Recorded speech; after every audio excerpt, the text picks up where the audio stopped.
exactly what they are. We've had 30, 40 years of this stuff, spoon-feeding you fascism. Now they're throwing it down our throats. It's unbelievable what's going on. I know Vietnam veterans suffering from Agent Orange. Right here, right in our state, there's lots of veterans who don't get help that they need. You're right. The funeral for the gentleman who got killed the other day, and the lady made a point about the school kids getting out and waving the flags. Most of them didn't even want to be there. He was put in the ground, 5 minutes, everybody was gone, and nobody ever was there ever again. I went back there the next morning, driving by there, nobody was there. Nobody. He was put in the ground, they took their shots, their photo ops. Everybody takes a photo op, you know, and that's it. We thank you for your service. I understand your anger, and I understand your hurt. My family has been here for... Okay, the tragedy of a lot of, you know, resentment and stuff like that for our politicians has nothing to do with the service of our people that have gone and lost their lives, and that's where the problem. The problem. One way to explain it is you can hate the war, but love the warrior. Yeah, I love that. That's a great. My son is a Marine. He's training for embassy guard duty now. He went to Iraq. He's back. He's back from Iraq. And I think, you know, his argument, you know, he's a very fundamental, strong Christian, and his argument would be that he's about peace, and what he's doing is about peace, and he does it in the way that he chose to do it, which is be a Marine. And I don't think that every soldier or military person agrees with the politics of why they do what they do, but they do it so that mom can sit at home and be a secretary without thinking, looking over my shoulder like they're doing in Russia right now.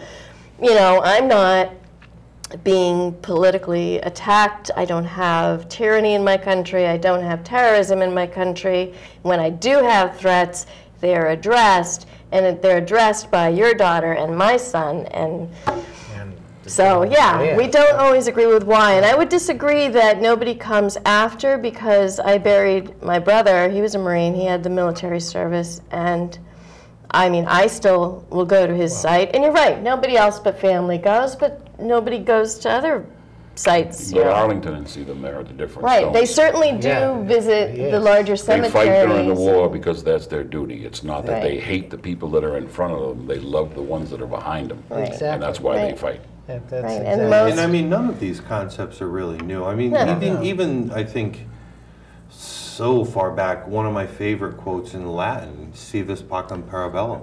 If you seek peace, prepare for war. That's right. I mean, they don't exist independently of one another. Peace doesn't just fall out of the sky. It's earned. Right. There's no unicorn and rainbow society anywhere. No. So yeah, never has not been. to worry about. Never has been. Never. One of the nicest things about the Patriot Guard, we don't touch politics and we don't touch religion. Right. Because we have nothing to do with it. Right. We're there for the hero. For the hero. The saddest part for us is when they fire the salute. Yes. And then they play taps. Right. And that's the most important time for you to do that. Having been through that with my brother, it's like... Because they fire the guns and you can see that, we know it, you can hear the command, and a lot of people have no idea.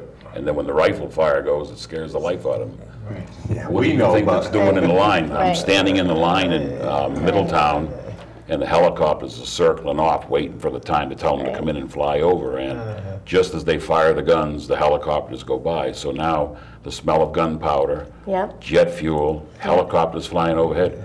Where do you think we are? Oh, you know, you're right back there again. Somebody has to shake you. Come back. You know? There's no veteran that's ever gone to war that didn't hope that the next generation wouldn't have to. I say that when I go to the schools.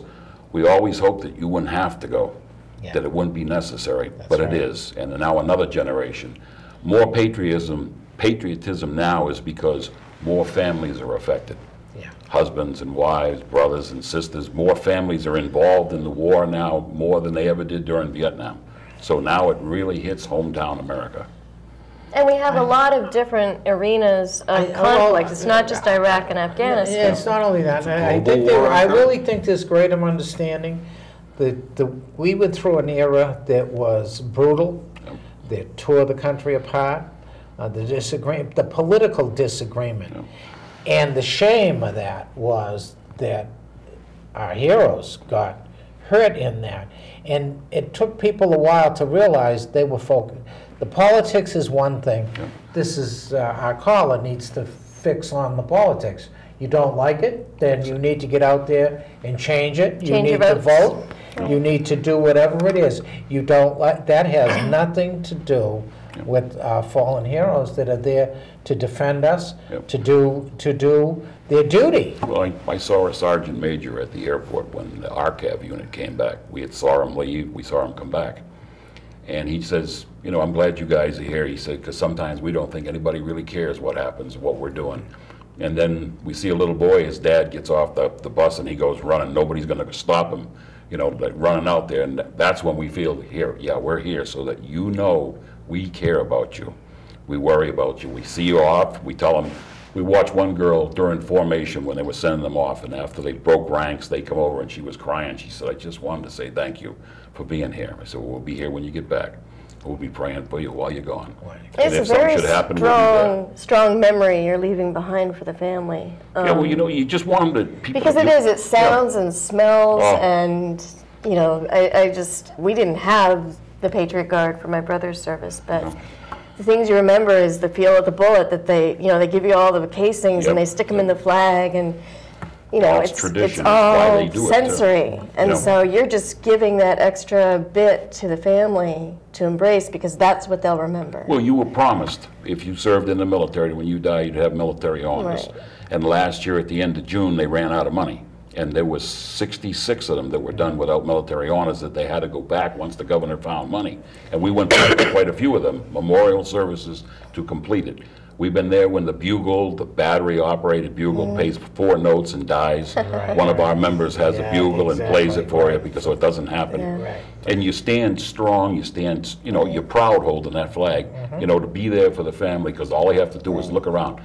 I think the best part of what we do is when the wind blows and the flags are blowing out straight. I was always taught that when the flags are blowing out straight, the spirit of the one that died is right there. He can see you or she can see you. You know, and it's blowing strong, that the flag still flies no matter what happens. In another state, actually, the Guard just did a service for 4 unknown soldiers.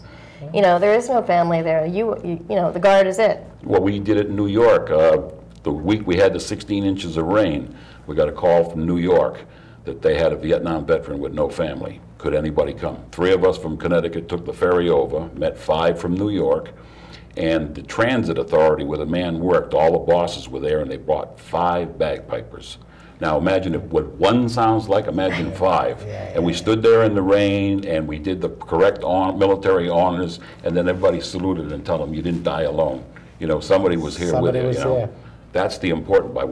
That's the whole idea. Some days you're so sick you can't get up to go somewhere, but then it's a weekday and there might not be enough people there. Somebody has to be there, so that's why you grab your stuff and you get going, no matter what the weather. We've froze in one town at 7 degrees above 0.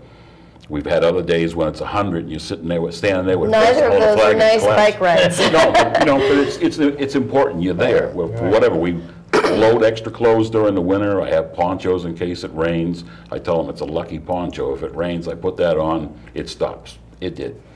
It's to be there because in the worst possible time, when a member of the family dies, other veterans are there to say, this is a loss. It's a loss to all of us, not just the family.